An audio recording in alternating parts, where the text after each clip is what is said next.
Hi there, my name is Dr. Emma Davies and I'm the Advanced Pharmacist Practitioner in Pain Management for Cwmtaf Morgannwg University Health Board. With Dr. Sue Jeffs, who is the Medical National Clinical Lead for Pain Services, and our colleagues at AWTTC, I'm also one of the leads for the new guidelines on analgesic stewardship and pain prescribing, recently endorsed by AWMSG, and I've been asked to briefly introduce that guidance to you today. What I plan to cover is as follows. I'll say something about analgesic stewardship, as whilst I'm sure everyone is familiar with the concept of stewardship, you may not have heard it used in the context of analgesics before.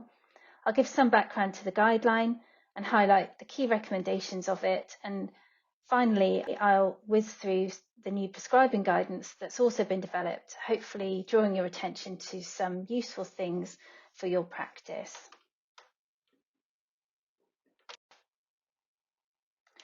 Analgesic stewardship refers to coordinated interventions aiming to improve, monitor and evaluate the use of analgesic medicines. And by improving that, we hope to improve patient outcomes, reduce analgesic-related harm and ensure cost-effective use of analgesics to provide optimal pain management. The guidelines are intended for healthcare professionals who prescribe or review analgesic medicines in any sector of healthcare, medicines management units who are tasked with reviewing and monitoring analgesic prescribing, and health board service managers involved in service development and reviewing service delivery and outcomes. To give some background, pain is one of the most common presenting symptoms in primary and secondary care. Up to half of the population of the UK is thought to be affected by persistent pain, which in Wales could equate to as many as 1.3 million adults, living with symptoms which may range from mild discomfort to really quite debilitating pain. Wales also spends more per capita on analgesic prescribing than England, Scotland or Northern Ireland, and opioid prescribing in Wales increased by over 30% in the period between 2008 and 2019. NICE have this year made recommendations about safe prescribing and withdrawal of dependence-forming medicines, and these have been taken into account when developing the All Wales document. That's because there is an increased evidence that many analgesic medicines, including opioids and gabapentinoids, are just simply not effective for most people, but they have significant potential for harm and problematic dependence. We've seen an increase in drug-associated deaths this year already in Wales, and whilst mostly they are linked to drugs which have not been prescribed, it would be naive to consider that high rates of prescribing may not provide high rates of diversion or inadvertent overdose and toxicity. So adopting the principles of analgesic stewardship into clinical practice across all sectors of healthcare aims to bring benefits including reduced incidence of analgesic-related harm, as well as improved use of healthcare and economic resource. What we hope this document raises is an awareness that pain management and analgesic prescribing affects all sectors and specialties. Ownership of analgesic prescribing and guideline development is not simply the job of pain services, but must be a shared endeavour across healthcare and all professional groups within it. We all see people with pain and using analgesics, so we must all take a stake in changing practice.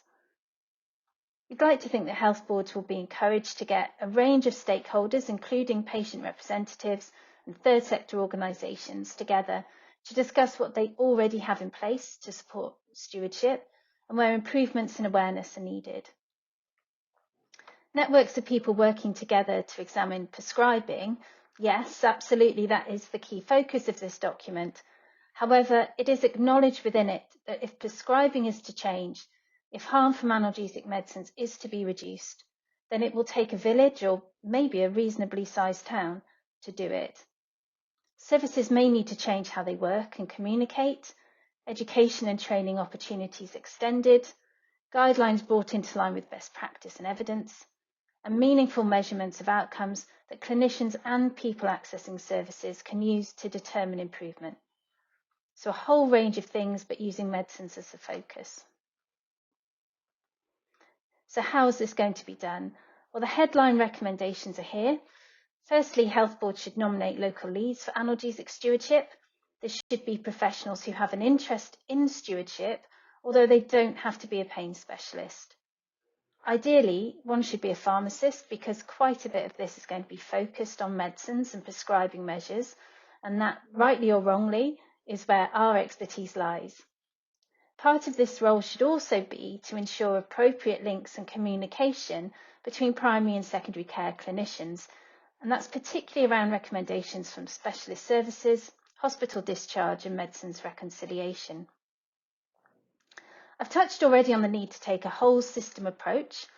I think out in primary care we're all too familiar perhaps with some of the barriers to changing prescribing habits, including lack of services to refer to for non-pharmacological approaches, long waiting times for those that are available, and importantly perhaps the general public's poor awareness of pain, that there is a lack of effectiveness of analgesics and the benefits to them of taking a more holistic approach to their own pain management.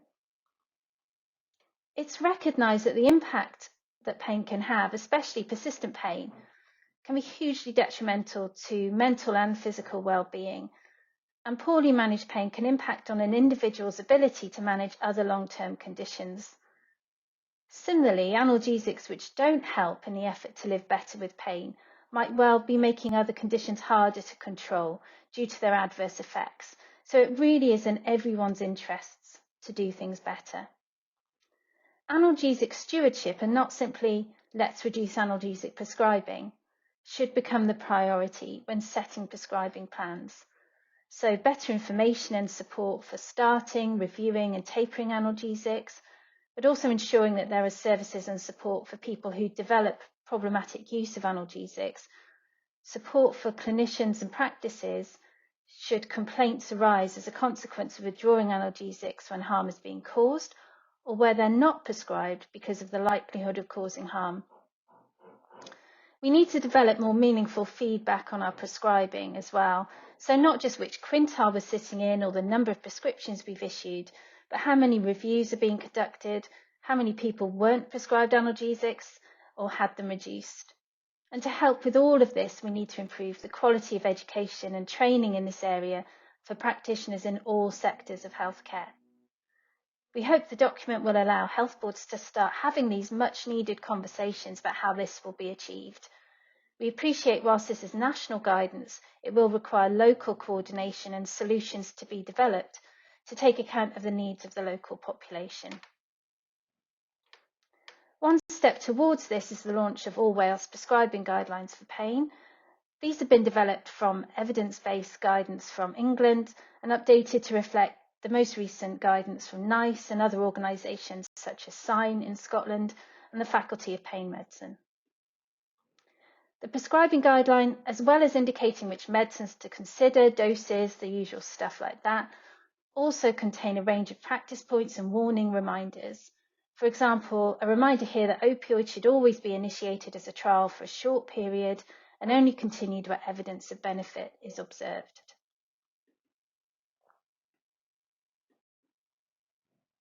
In line with recent recommendations from the Royal College of Anaesthetists, a warning about the risks of continuing opioids after surgery.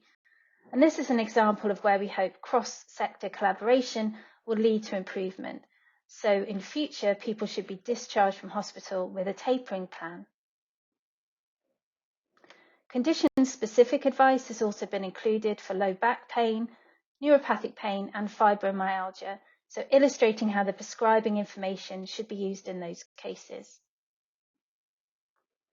Finally, AWTTC are developing other supporting resources, including these new infographic posters, which can be used as patient leaflets or put up in practices or on screens to start raising awareness of pain, the risks of analgesics, and encouraging people to find other ways to help them live better with it. So to summarise, analgesic stewardship needs to be a cross-sector, multi-professional endeavour, localised by health boards for their particular population needs. New prescribing guidelines, we hope, will improve parity across Wales. We hope you find them useful in your practice, and thank you for listening.